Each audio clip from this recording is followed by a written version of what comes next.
আজকে এই alignment association কর্তৃক আয়োজিত আমাদের প্রাক্তন ছাত্রছাত্রী ভাই বোনেরা সবাই শুভেচ্ছা নেবেন।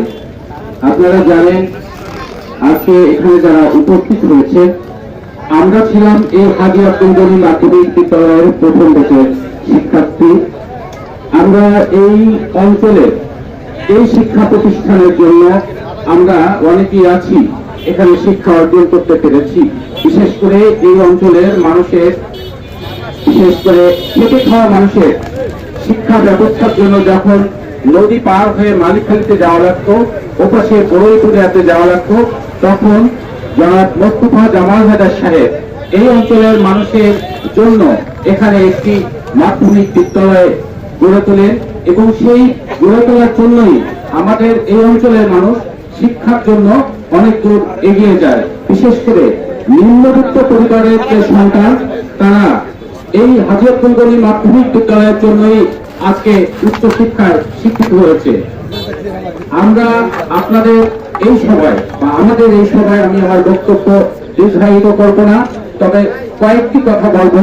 সেটি হচ্ছে, আমাদের এই প্রতিষ্ঠানে যারাই আছেন বা যারা ছিলেন, যে সমস্ত ছাত্রছাত্রী আছে, তারা প্রত্যেকেই মাদকের বিরুদ্ধে এবং দুর্নীতির বিরুদ্ধে আমাদের যে অবস্থান, এই অবস্থানের কারণে আপনারা জানেন বিগত সময়ে আমাদের এই অঞ্চলে মাদকের যে ভয়াবহ ছবল, সেই ছবল রুখে দেওয়ার জন্য আমরা একত্রিত হয়ে যে কার্যক্রম হাতে নিয়েছি, এই অঞ্চলের সাধারণ মানুষ এবং এই হাজী আব্দুল গনি মাধ্যমিক বিদ্যালয়ের প্রাক্তন এবং বর্তমান অনেক ছাত্রছাত্রী এই কাজের সাথে সহযোগিতা করছে।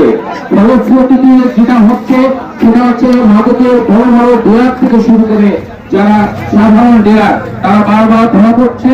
আপনারা জানেন আমরা বিগত 1.5 মাসে এই অঞ্চল থেকে জাল টাকা কারবারি এবং মাদক ব্যবসায়ী মোট প্রায় 25 জনের মতো লোককে আমরা হাজতে দিয়েছি, অর্থাৎ পুলিশের কাছে দিয়েছি। যার কারণে এই মাদক ব্যবসায়ীরা এখন অনেকটা স্থিমিত, তারপরেও তারা চারিপাশে ছড়িয়ে পড়ছে। আমি আমার প্রাক্তন ছাত্রছাত্রী ভাই বোনদের কাছে আমি আহ্বান জানাবো, আপনারা আমাদের সাথে যেভাবে আছেন এভাবে যদি আপনারা থাকতে পারেন, তাহলে শুধু মাদক নয়, আমাদের এই প্রতিষ্ঠানে যে ধরনের দুর্নীতি হচ্ছে এবং বর্তমান সময়ে একটি দুর্নীতির কথা এসেছে, এটাও একটা সুস্থ তদন্ত হবে। সেই তদন্তের মাধ্যমে আমাদের এই প্রতিষ্ঠানটি সামনের দিকে এগিয়ে যাবে, এই আশা রেখে আমি আমার সংক্ষিপ্ত বক্তব্য শেষ করছি। সবাইকে ধন্যবাদ। আল্লাহ হাফেজ। ধন্যবাদ।